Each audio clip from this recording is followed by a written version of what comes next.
Et maintenant, on va entamer le deuxième sous-titre qui est relatif aux sociétés de capitaux ou bien les sociétés par action. On va aborder le premier chapitre qui concerne la société anonyme, qui est une société leader sur le marché et mondialement, les plus grandes sociétés au monde sont instituées sous forme de sociétés anonymes. Alors, nous avons l'article 1 de la loi numéro 1795 relative aux sociétés anonymes qui nous donne une définition de cette société. Alors, l'article 1 stipule que la société anonyme est une société commerciale en raison de sa forme et quel que soit son objet.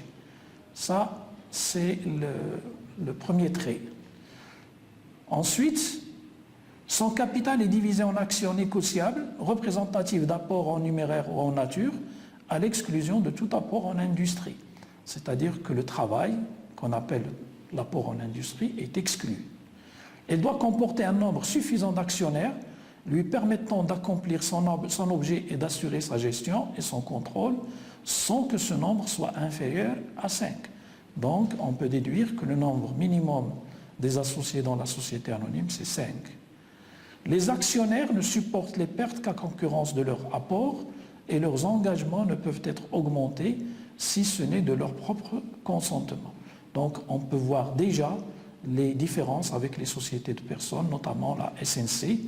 C'est que ici, les actionnaires, c'est-à-dire les associés, ne sont responsables qu'à concurrence de leur apport, alors que nous avons vu que lorsqu'il s'agit de la société en commandite simple, les associés sont indéfiniment et solidairement responsables du passif social. On étudiera les caractéristiques de cette société, les formalités de sa constitution et enfin, bien entendu, sa dissolution. Alors, pour ce qui est des caractéristiques de la société anonyme, d'abord, la société anonyme est une société de capitaux. Les apports comptent plus que la personne des actionnaires. Ensuite, l'obligation des actionnaires au passif est limitée au montant de leurs apports. Et c'est en raison de l'effacement des actionnaires que la société est dite anonyme. Ces organes sont hiérarchisés et le nombre minimum des actionnaires est de 5. Maintenant, quelles sont les formalités de constitution? Il faut d'abord parler de la rédaction des statuts. Et donc, il y a nécessité d'un écrit qui est soit authentique, soit sous seing privé.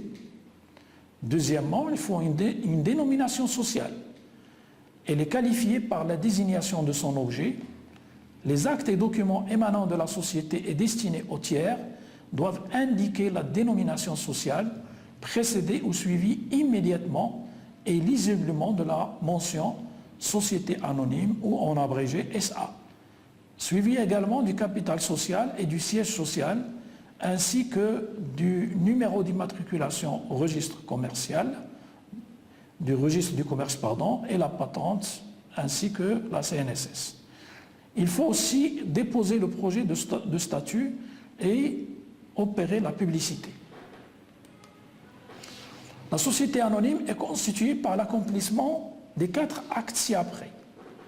D'abord, la signature des statuts par tous les actionnaires. À défaut, la réception par le ou les fondateurs du dernier bulletin de souscription. Il faut aussi libérer chaque action de numéraire d'au moins le 1/4 de sa valeur. Il faut aussi transférer à la société en formation des apports en nature après leur évaluation, conformément aux articles 24 et suivants de cette loi. Il faut aussi accomplir les formalités de publicité prévues aux articles 30 et 31. Et la société anonyme est supposée jouir de la personnalité morale à dater de son immatriculation au registre du commerce. Quel est le nombre minimum d'actionnaires exigé pour la société anonyme? Comme on l'a déjà vu au niveau de l'article 1, le nombre minimum est 5. Pour ce qui est du maximum, la loi n'en parle pas. Donc, le maximum est illimité. Quel est le capital social exigé? Le capital social dans une société anonyme ne peut être inférieur à 3 millions de dirhams, si la société fait publiquement appel à l'épargne et 300 000 dirhams dans le cas contraire. Le montant nominal de l'action ne peut être inférieur à 100 dirhams. Les actions représentatives d'apport en numéraire doivent être libérées lors de la souscription du 1/4 au moins de leur valeur nominale. Les actions représentatives d'apport en nature sont libérées intégralement lors de leur émission. Parlons maintenant du bulletin de souscription. Les souscriptions et les versements sont constatés par une déclaration des fondateurs dans un acte notarié ou sous seing privé déposé au greffe du tribunal du lieu du siège social. Il faut aussi parler du cas des apports en nature. Les statuts contiennent la description et l'évaluation des apports en nature. Il y est procédé au vu d'un rapport annexé au statut et établi sous leur responsabilité par un ou plusieurs commissaires aux apports désignés par les fondateurs. Maintenant, on doit faire une petite remarque, c'est qu'au niveau des sociétés anonymes, il y a plusieurs types, mais on va distinguer deux qui sont très importants. C'est la société anonyme à conseil d'administration et la société anonyme à directoire et conseil de surveillance. Donc, dans un premier temps, je vais parler de la société anonyme à conseil d'administration et quand j'aurai terminé, je passerai à la société anonyme à directoire et conseil de surveillance. Donc, je commence par le premier et on va analyser ces organes d'administration et de direction. Les administrateurs, personnes physiques ou morales, sont soumis aux conditions de capacité et aux règles d'incompatibilité prévues par la loi en vigueur et, le cas échéant, par les statuts. Le mandat d'administrateur est incompatible avec les fonctions de commissaire aux comptes de la société dans les conditions prévues à l'article 161 de la loi 1795. Sauf disposition contraire des statuts, une personne morale peut être nommée administrateur. Lors de sa nomination, elle est tenue de désigner un représentant permanent qui est soumis aux mêmes conditions et obligations et qui encourt les mêmes responsabilités civiles et pénales que s'il était administrateur en son propre nom, sans préjudice de la responsabilité solidaire de la personne morale qu'il représente. Quel est le nombre des administrateurs dans la société anonyme à conseil d'administration? Le nombre minimum des administrateurs est de 3, le maximum est de 12. Mais ce dernier nombre est porté à 15 lorsque les actions de la société sont inscrites à la cote de la bourse des valeurs. Toutefois, en cas de fusion, c'est-à-dire une fusion entre deux sociétés anonymes, ces nombres 12 et 15 pourront être dépassés jusqu'à concurrence du nombre total des administrateurs en fonction depuis plus de 6 mois, sans pouvoir être supérieur à 24, 24 ou 27, dans le cas d'une 24, 27 dans le cas d'une fusion d'une société dont les actions sont inscrites à la cote de la bourse des valeurs et une autre société non cotée, et 30 dans le cas d'une fusion de deux sociétés dont les actions sont inscrites à la cote de la bourse des valeurs. Sauf en cas de nouvelle fusion, il ne pourra être procédé à aucune nomination de nouveaux administrateurs ni au remplacement des administrateurs décédés, révoqués ou démissionnaires, tant que le nombre des administrateurs n'aura pas été réduit à 12 ou à 15 lorsque les actions de la société sont inscrites à la cote de la bourse des valeurs. En cas de vacance par décès, par démission ou par tout autre empêchement d'un ou plusieurs sièges d'administrateurs, sans que le nombre d'administrateurs soit inférieur au minimum statutaire, le conseil d'administration peut, entre deux assemblées générales, procéder à des nominations à titre provisoire. Les nominations effectuées par le conseil d'administration en vertu des alinéas 1 et 3 ci-dessus sont soumises à ratification de la plus prochaine assemblée générale ordinaire. À défaut de ratification, les délibérations prises et les actes accomplis antérieurement par le conseil n'en demeurent pas moins valables. Lorsque le conseil d'administration néglige de procéder aux nominations requises ou de convoquer l'assemblée générale, tout intéressé peut demander au président du tribunal, statuant en référé, c'est-à-dire en urgence, la désignation d'un mandataire chargé de convoquer l'assemblée générale à l'effet de procéder aux nominations ou de ratifier les nominations intervenues en application de l'alinéa 3. Qui est président du conseil d'administration?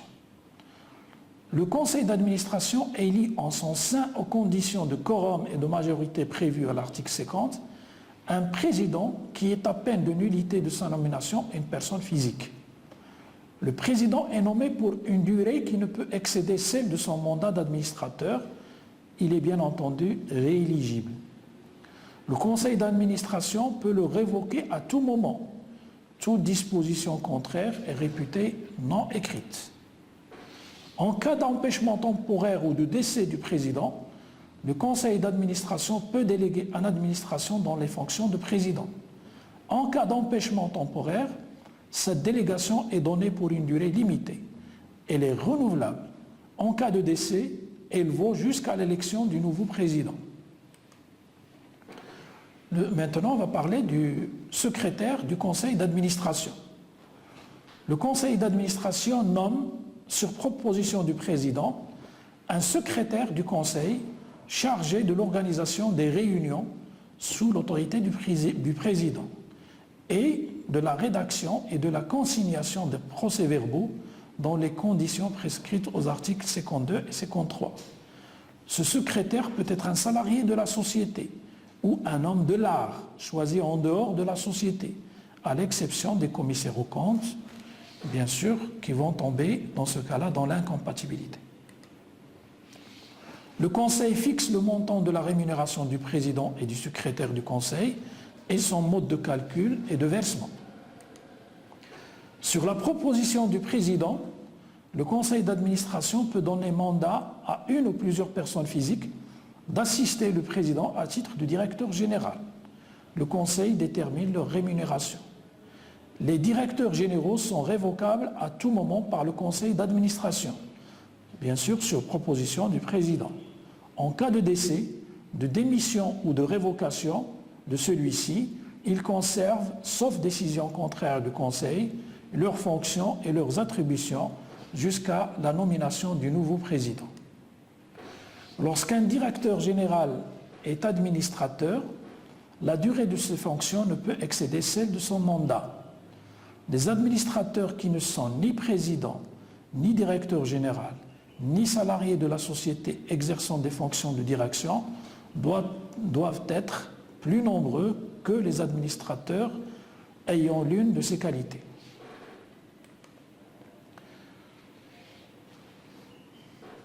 Au sein des sociétés anonymes, il y a aussi des comités techniques. Le conseil d'administration peut constituer en son sein, et avec le concours, s'il l'estime nécessaire, de tiers actionnaires ou non, des comités techniques chargés d'étudier les questions qu'il leur soumet pour avis. Il est rendu compte aux séances du conseil de l'activité de ces comités et des avis ou recommandations formulées. Le conseil fixe la composition et les attributions des comités qui exercent leur activité sous sa responsabilité. Toutes les personnes participant aux réunions des 10 comités sont tenues à l'obligation de discrétion prévue au dernier alinéa de l'article 50. Qui nomme les administrateurs? Alors, qui nomme les administrateurs? Les administrateurs sont nommés par l'Assemblée générale ordinaire. Les premiers administrateurs sont nommés par les statuts ou dans un acte séparé faisant corps avec les 10 statuts. En cas de fusion ou de scission, la nomination peut être faite par l'Assemblée générale extraordinaire. Le conseil d'administration peut, entre deux assemblées générales, procéder à des nominations à titre provisoire. C'est ce qu'on appelle la cooptation. Quelles sont les conditions de nomination et d'exercice des administrateurs? Premièrement, il faut être actionnaire.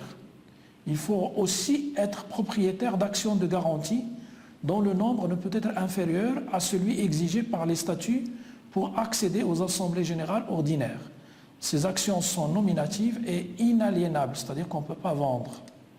Si au jour de sa nomination, un administrateur n'est pas propriétaire du nombre d'actions requis, ou si en cours de mandat, il cesse d'en être propriétaire, il est réputé démissionnaire de plein droit s'il n'a pas régularisé sa situation dans un délai de 3 mois.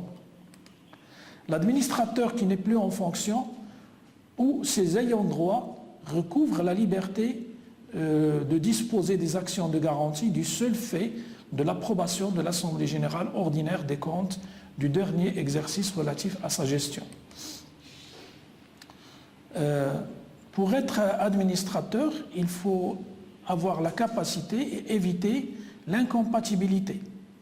Le nombre des administrateurs liés à la société par un contrat de travail ne peut dépasser le 1/3 des membres du conseil d'administration. Et bien sûr, leur travail doit être effectif et non fictif.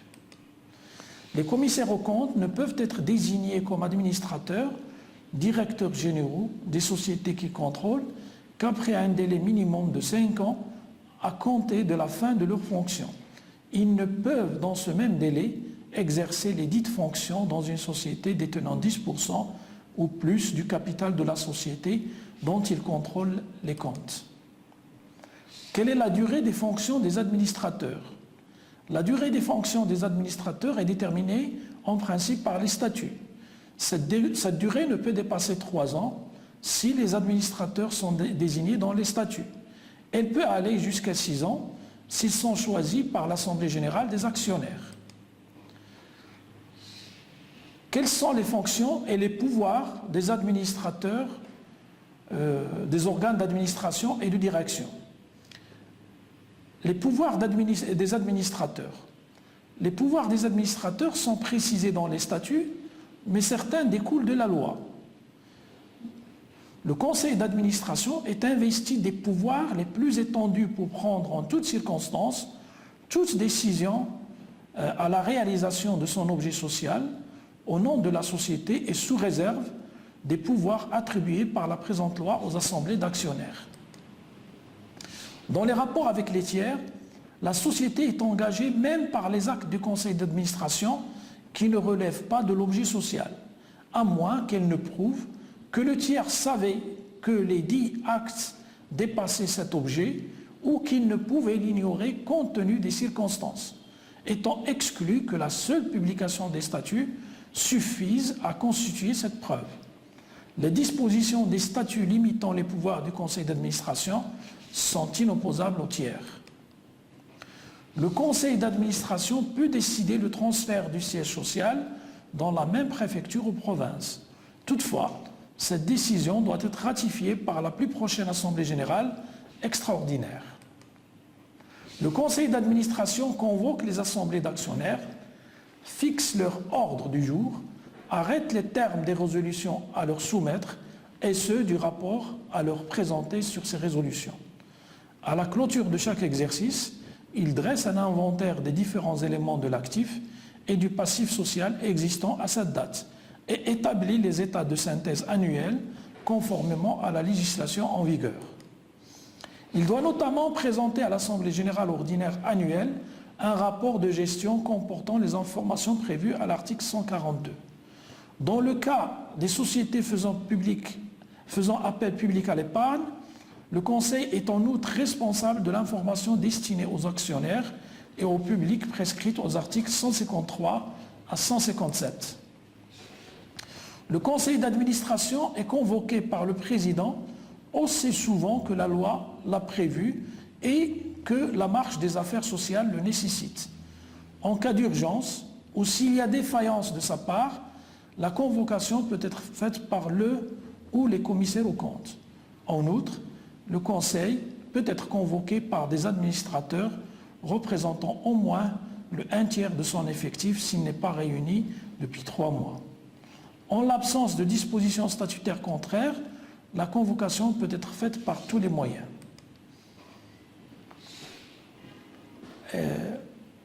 Les conventions intervenant entre une société anonyme et l'un de ses administrateurs ou directeurs généraux. Donc ici, on va parler du cas où il y a un accord, un contrat, c'est ce qu'on appelle ici convention, qui est signé entre la société anonyme et l'un de ses administrateurs ou directeurs généraux. Dans quel cas elle sera valide? Toute convention intervenant entre une société anonyme et l'un de ses administrateurs ou directeurs généraux doit être soumise à l'autorisation préalable du conseil d'administration. Il en est de même des conventions auxquelles un administrateur ou directeur général est indirectement intéressé ou dans lesquelles il traite avec la société par personne interposée. Les délibérations du conseil d'administration. Elles sont constatées par des procès-verbaux établis par le secrétaire du conseil sous l'autorité du président et signés par ce dernier et par au moins un administrateur. En cas d'empêchement du président, le procès-verbal est signé par 2 administrateurs au moins. Les procès-verbaux indiquent le nom des administrateurs présents, représentés ou absents. Ils font état de la présence de toute autre personne ayant également assisté à tout ou partie de la réunion et de la présence ou de l'absence des personnes convoquées à la réunion en vertu d'une disposition légale. Ces procès-verbaux sont communiqués aux membres du conseil d'administration dès leur établissement et au plus tard au moment de la convocation de la réunion suivante. Les observations des administrateurs sur le texte des 10 procès-verbaux ou leurs demandes de rectification sont, si elles n'ont pu être prises en compte plus tôt, consignées au procès-verbal de la réunion suivante. Quel est le quorum pour la réunion du conseil d'administration? Le conseil d'administration ne délibère valablement que si la moitié au moins de ses membres sont effectivement présents. Sauf clause contraire des statuts, un administrateur peut donner mandat à un autre administrateur de le représenter à une séance du conseil. Chaque administrateur ne peut disposer au cours d'une même séance que d'une seule procuration.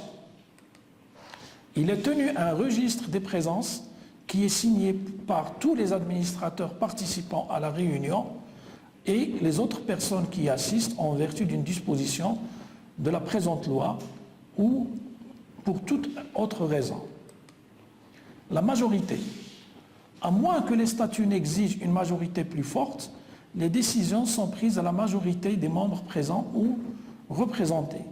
Sauf disposition contraire des statuts, la voix du président est prépondérante en cas de partage égal des voix. Les procès-verbaux des réunions du Conseil sont consignés sur un registre spécial tenu au siège social, coté et paraphé par le greffier du tribunal du lieu du siège de la société. Quelle est la responsabilité des administrateurs? Cette responsabilité peut être civile ou pénale. Elle est civile en cas de nullité de la société. Elle peut être pénale, soit en vertu du code pénal, soit dans les cas prévus par la loi 1795. On peut consulter à ce propos les articles 384 et suivants. Exemple, distribution de dividendes fictifs. Quelle est la rémunération des administrateurs?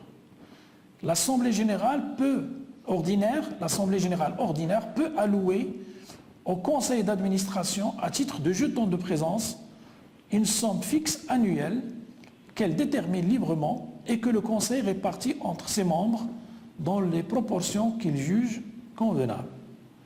Le conseil lui-même peut allouer à certains administrateurs pour les missions et les mandats qui leur sont confiés à titre spécial et temporaire et aux membres des comités prévus à l'article 51 une rémunération exceptionnelle sous réserve de respecter la procédure prescrite par l'article 56.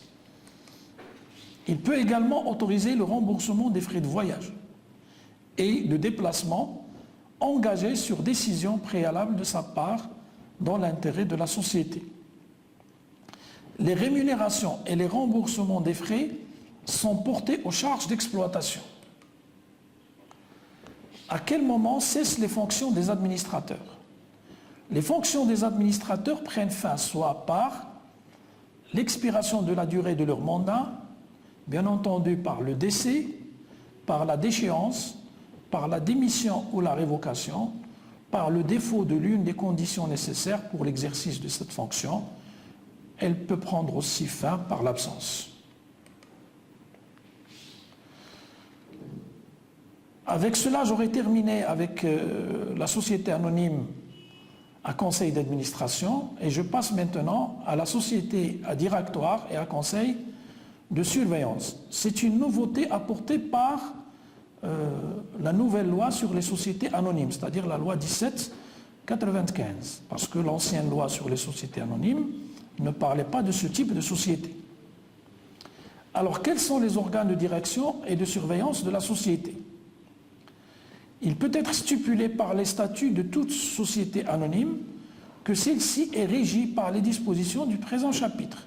Dans ce cas, la société reste soumise à l'ensemble des règles applicables aux sociétés anonymes, à l'exclusion de celles que prévoient les articles 39 à 76.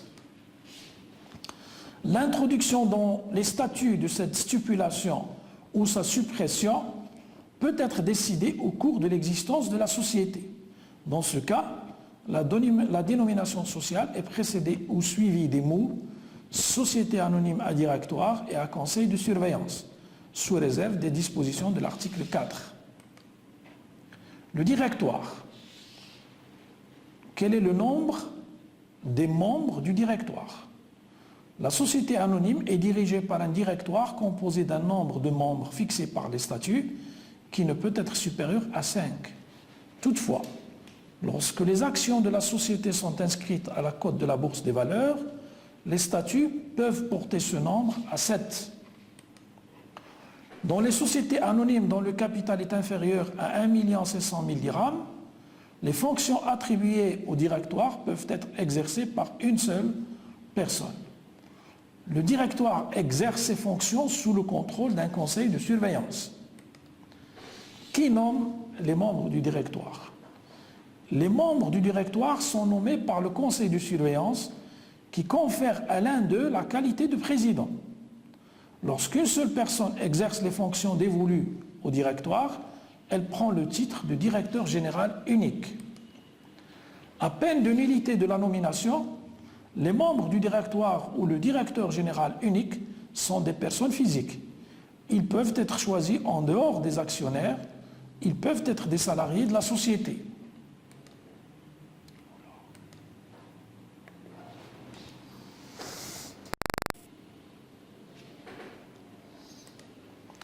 La révocation des membres du directoire. Les membres du directoire peuvent être révoqués par l'Assemblée générale sur proposition du conseil de surveillance. Si la révocation est décidée sans juste motif, elle peut donner lieu à des dommages et intérêts. Le contrat de travail du membre du directoire révoqué, qui se trouve être en même temps salarié de la société, n'est pas résilié du seul fait de la révocation. Quelle est la durée du mandat du directoire? Les statuts déterminent la durée du mandat du directoire dans les limites comprises entre 2 et 6 ans. À défaut de dispositions statutaires, la durée du mandat est de 4 ans. En cas de vacances, le remplaçant est nommé pour le temps qui reste à courir jusqu'au renouvellement du directoire. Quelle est la rémunération des membres du directoire? L'acte de nomination fixe le montant et le mode de la rémunération de chacun des membres du directoire. Après avoir vu le directoire, on va voir maintenant le conseil de surveillance. Quel est le nombre des membres du conseil de surveillance? Le conseil de surveillance est composé de 3 membres au moins et de 12 au plus. Ce dernier nombre est porté à 15 lorsque les actions de la société sont inscrites à la cote de la bourse des valeurs.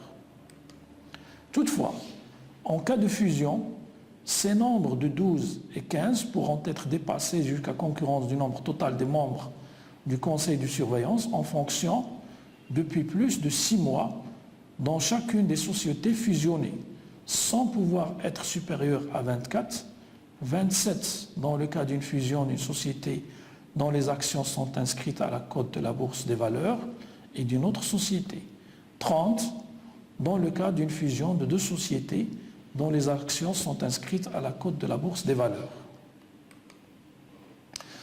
Sauf en cas de nouvelle fusion, il ne pourra être procédé à aucune nomination de nouveaux membres du conseil de surveillance, ni au remplacement des membres du conseil de surveillance décédés, révoqués ou démissionnaires, tant que le nombre des membres du conseil de surveillance n'aura pas été réduit à 12 ou à 15 lorsque les actions de la société sont inscrites à la cote de la bourse des valeurs. Les actions de garantie. Chaque membre du conseil de surveillance doit être propriétaire d'un nombre d'actions de la société déterminé par les statuts. Ce nombre ne peut être inférieur à celui exigé par les statuts pour ouvrir aux actionnaires le droit d'assister à l'Assemblée générale ordinaire. Si au jour de sa nomination, un membre du conseil de surveillance n'est pas propriétaire du nombre d'actions requis, ou si en cours de mandat il cesse d'en être propriétaire, il est réputé démissionnaire d'office s'il n'a pas régularisé ces situations dans le délai de 3 mois.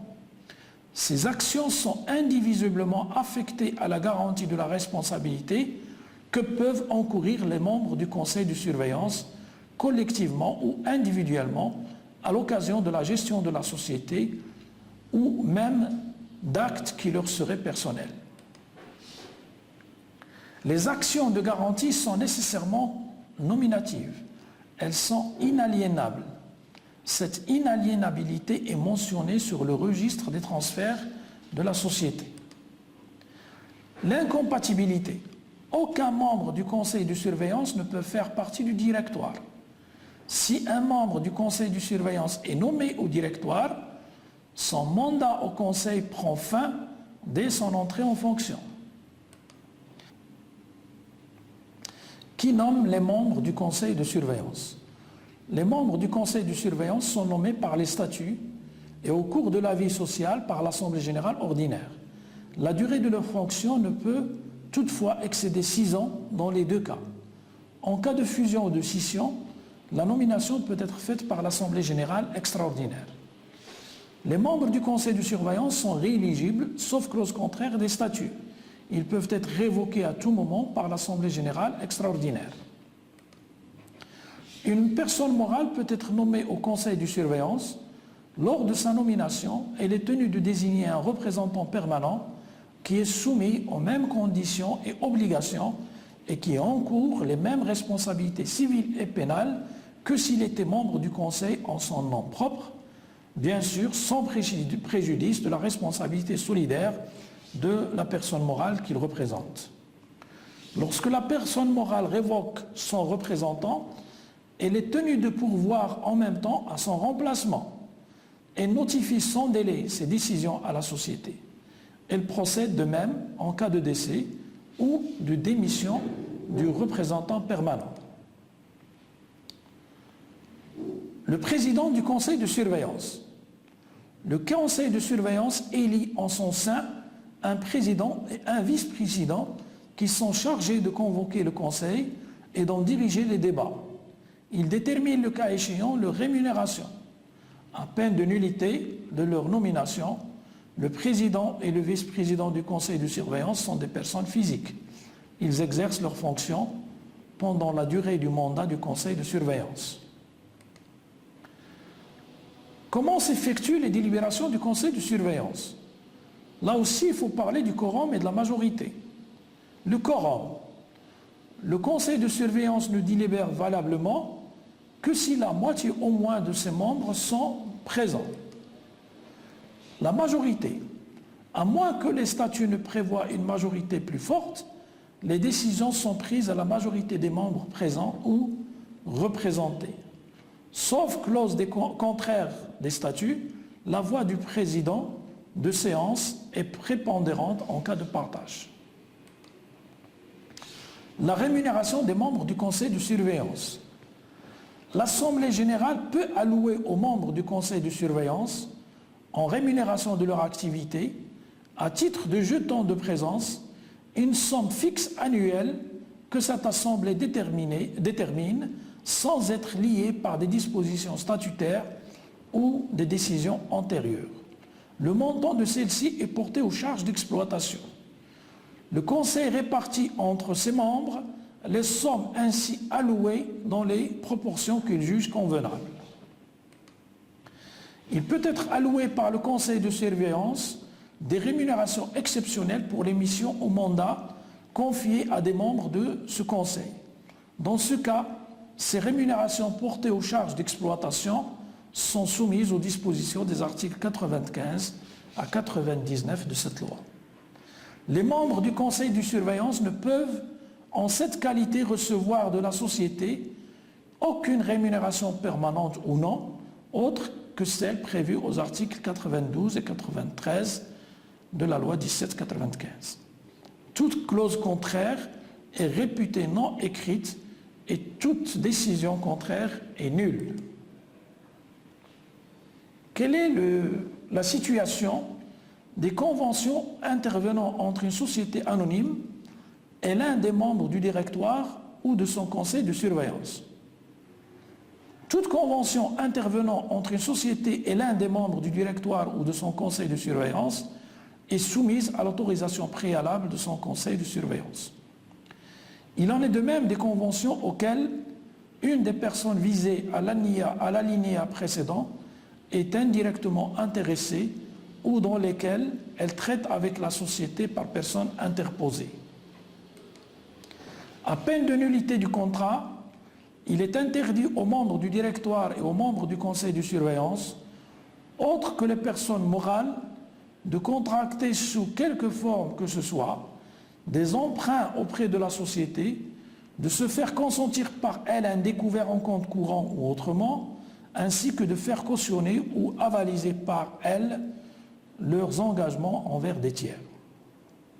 Toutefois, si la société exploite un établissement bancaire ou financier, cette interdiction ne s'applique pas aux opérations courantes de ce commerce conclu à des conditions normales. La même interdiction s'applique aux représentants permanents des personnes morales, membres du conseil de surveillance. Elle s'applique également aux conjoints et aux parents et alliés jusqu'au deuxième degré inclus des personnes visées au présent article ainsi qu'à toute personne intéressée.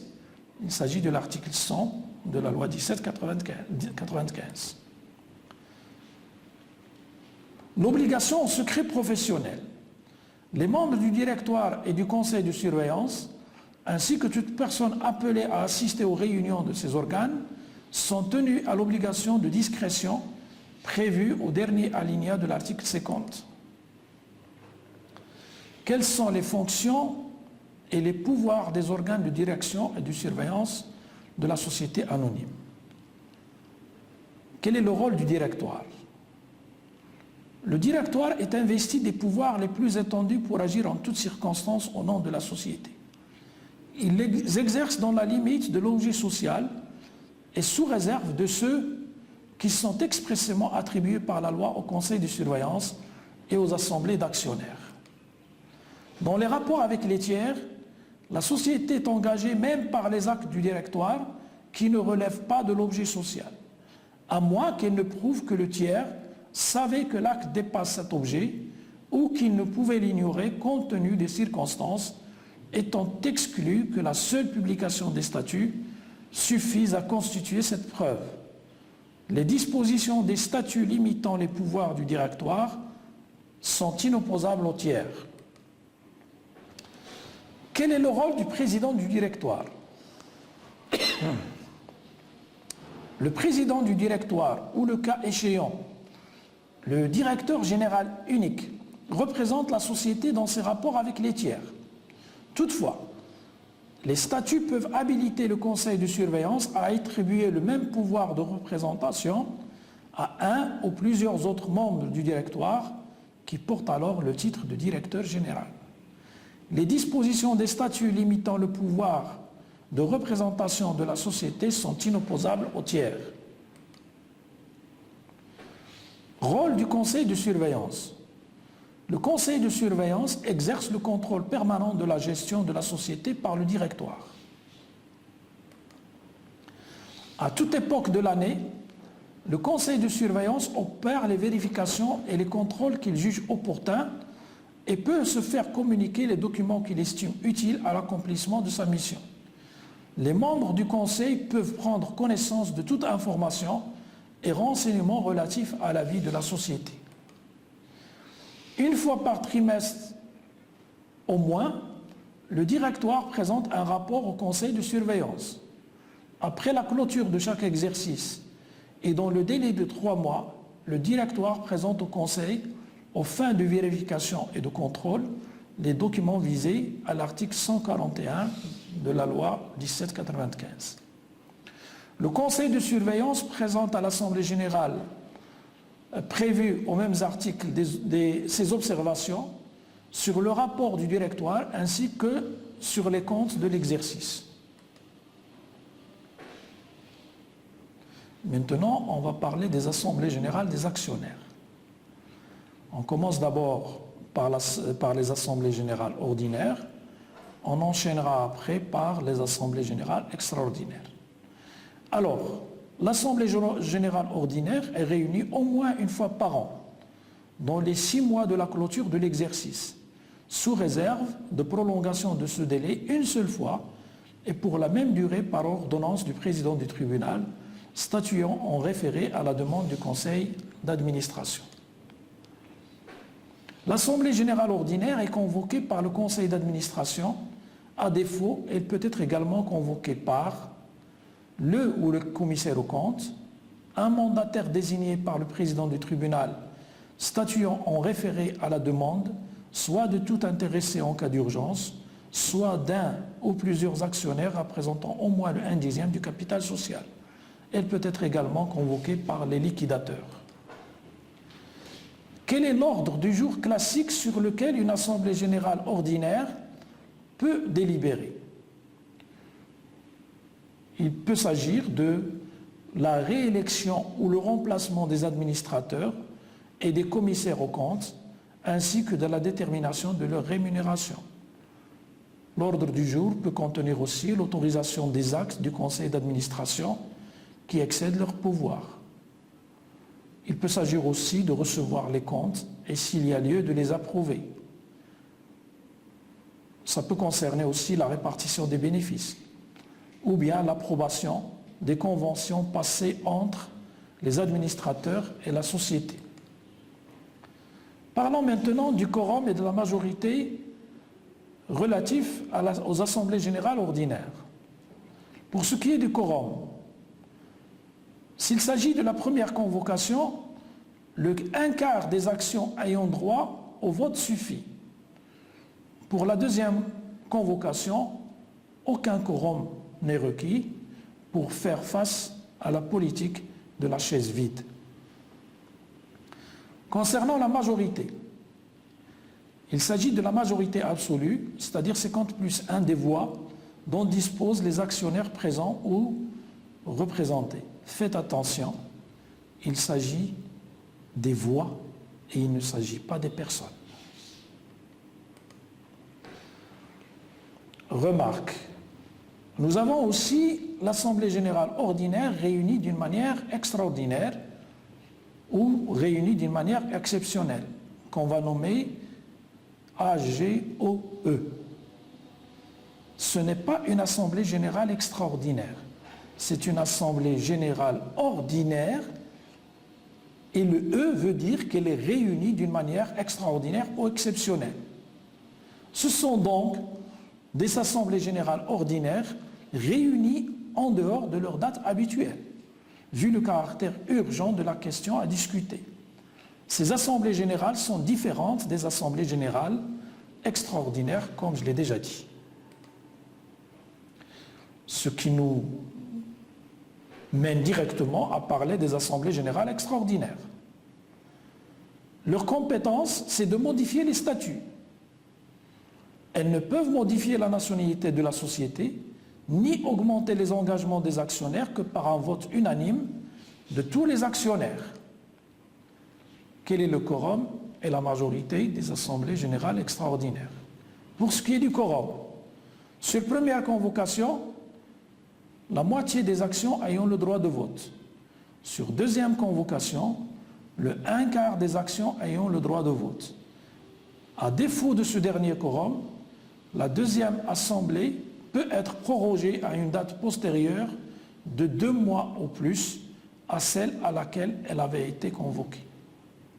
Pour ce qui est de la majorité, l'Assemblée générale extraordinaire statue à la majorité des tiers des voix des actionnaires présents ou représentés, sauf disposition statutaire qui peut exiger une majorité plus élevée. La même remarque, il s'agit des voix et non des personnes.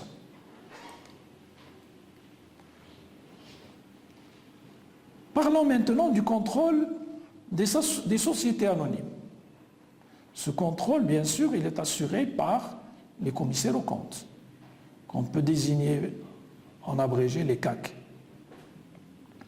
Il doit être désigné dans chaque société anonyme un ou plusieurs commissaires aux comptes chargés d'une mission de contrôle et de suivi des comptes sociaux dans les conditions et pour les buts déterminés par la présente loi.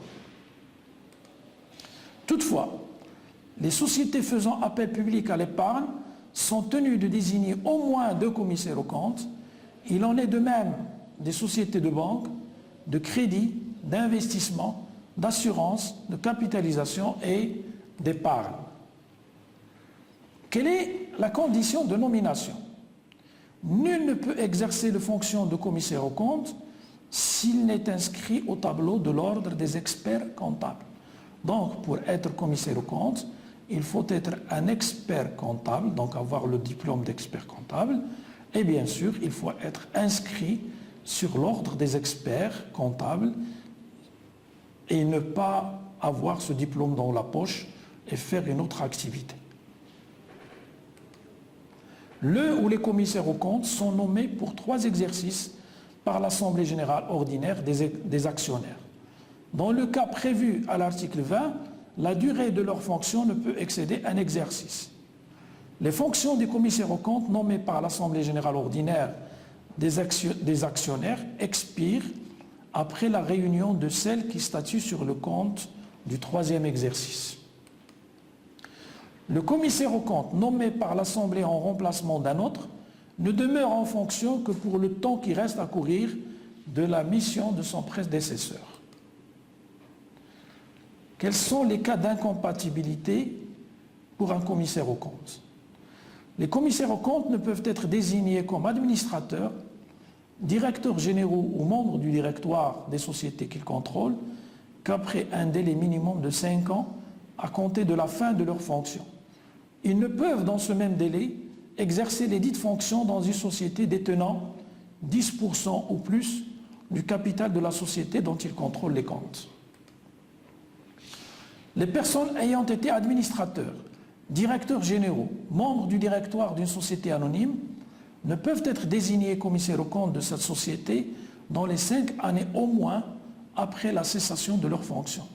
Elles ne peuvent, dans ce même délai, être désignés commissaires aux comptes dans les sociétés détenant 10% au plus du capital de la société dans lesquelles ils exercent les dites fonctions.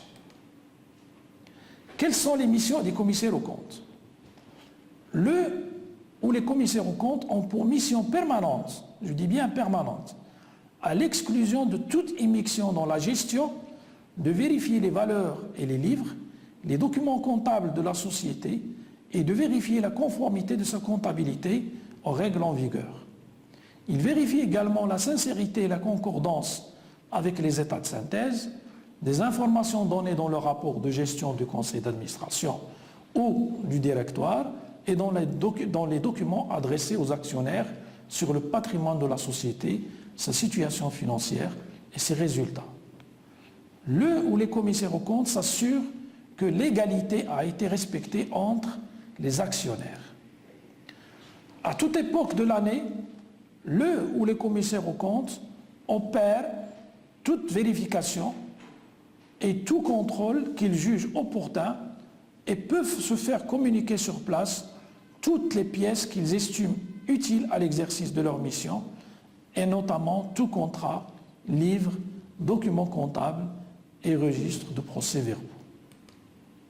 Le ou les commissaires aux comptes portent à la connaissance du conseil d'administration ou du directoire et du conseil de surveillance aussi souvent que nécessaire, d'une part, les contrôles et vérifications auxquels ils ont procédé et les différents sondages auxquels ils se sont livrés, d'autre part, les postes des états de synthèse auxquels des modifications leur paraissent devoir être apportées en faisant toute observation utile sur les méthodes d'évaluation utilisées pour l'établissement de ces états, aussi les irrégularités et inexactitudes qu'ils auraient découvertes, les conclusions auxquelles conduisent les observations et rectifications ci-dessus sur les résultats de l'exercice comparé à ceux du précédent exercice, et bien sûr, tout fait leur apparaissant délictueux dont ils ont eu connaissance dans l'exercice de leur mission. Le ou les commissaires aux comptes sont convoqués à la réunion du conseil d'administration ou du directoire qui arrête les comptes de l'exercice écoulé ainsi qu'à toutes les assemblées d'actionnaires. Ils sont également convoqués s'il y a lieu aux réunions du conseil d'administration ou du conseil de surveillance en même temps que les administrateurs ou les membres du conseil de surveillance par lettre recommandée avec accusé de réception. Si plusieurs commissaires aux comptes sont en fonction, ils peuvent remplir séparément leur mission, mais ils établissent un rapport commun. En cas de désaccord entre les commissaires aux comptes, le rapport indique les différentes opinions exprimées. Le ou les commissaires aux comptes établissent un rapport dans lequel ils rendent compte à l'Assemblée générale de l'exécution de la mission qu'elle leur a confiée. Dans le rapport à l'Assemblée générale, le ou les commissaires aux comptes soit certifient que les états de synthèse sont réguliers et sincères et donnent une image fidèle du résultat de l'exercice écoulé ainsi que de la situation financière et du patrimoine de la société à la fin de cet exercice. Soit assortissent la certification de réserve ou bien ils refusent tout simplement la certification des comptes. Dans ces deux derniers cas, ils en précisent les motifs. Ils font également état dans ce rapport de leur observation sur la sincérité et la concordance avec les états de synthèse, des informations données dans le rapport de gestion de l'exercice et dans les documents adressés aux actionnaires sur la situation financière de la société ainsi que sur son patrimoine et ses résultats. Le ou les commissaires aux comptes peuvent toujours, en cas d'urgence, convoquer l'Assemblée générale dans les conditions prévues à l'article 116 de la loi 1795. Maintenant, on va parler du secret professionnel. Le secret professionnel ne peut être opposé au commissaire aux comptes, sauf par les auxiliaires de la justice. Il ne peut également être opposé au commissaire aux comptes par les tiers rédacteurs d'actes, dépositaires de fonds ou mandataires des dirigeants de la société lorsque les actes, dépôts ou l'exercice de leur mandat est en rapport direct avec le document que le ou les commissaires aux comptes ont pour mission légale de contrôler ou les investigations qui sont habilitées à mener pour accomplir leur mission d'information. Les commissaires aux comptes ainsi que leurs collaborateurs sont astreints au secret professionnel pour les faits, actes et renseignements dont ils ont pu avoir connaissance à raison de leurs fonctions. Quelle est maintenant la responsabilité des commissaires aux comptes? Le ou les commissaires aux comptes sont responsables tant à l'égard de la société que des tiers, des conséquences dommageables des fautes et négligences par eux commises dans l'exercice de leurs fonctions. Ils ne sont pas civilement responsables des infractions commises par les administrateurs ou les membres du directoire ou du conseil de surveillance, sauf si, en ayant eu connaissance lors de l'exécution de leur mission, ils ne les ont pas révélées dans le rapport à l'Assemblée générale. Bien sûr, comme tout être, la société anonyme peut arriver à échéance, ce qui va nous mener à parler de la dissolution et de la liquidation de la société anonyme. Alors concernant la dissolution anticipée de la société est prononcée par l'Assemblée générale extraordinaire. Si du fait des pertes, la situation de la société devient inférieure au 1/4 du capital social, le conseil d'administration est tenu dans les 3 mois qui suivent l'approbation des comptes, ayant fait apparaître cette perte, de convoquer l'Assemblée générale extraordinaire pour décider s'il y a lieu de prononcer la dissolution anticipée de la société. La dissolution peut être prononcée en justice à la demande de tout intéressé si le nombre des actionnaires est réduit à moins de 5 depuis plus d'1 an. La dissolution d'une société anonyme ne produit ses effets à l'égard des tiers qu'à compter de la date à laquelle elle est inscrite au registre du commerce. Pour ce qui est de la liquidation de la société anonyme, la société est en liquidation dès l'instant de sa dissolution pour quelque cause que ce soit. Sa dénomination sociale est suivie de la mention « Société anonyme en liquidation ». La personnalité morale de la société subsiste pour les besoins de la liquidation jusqu'à la clôture de celle-ci. On aura avec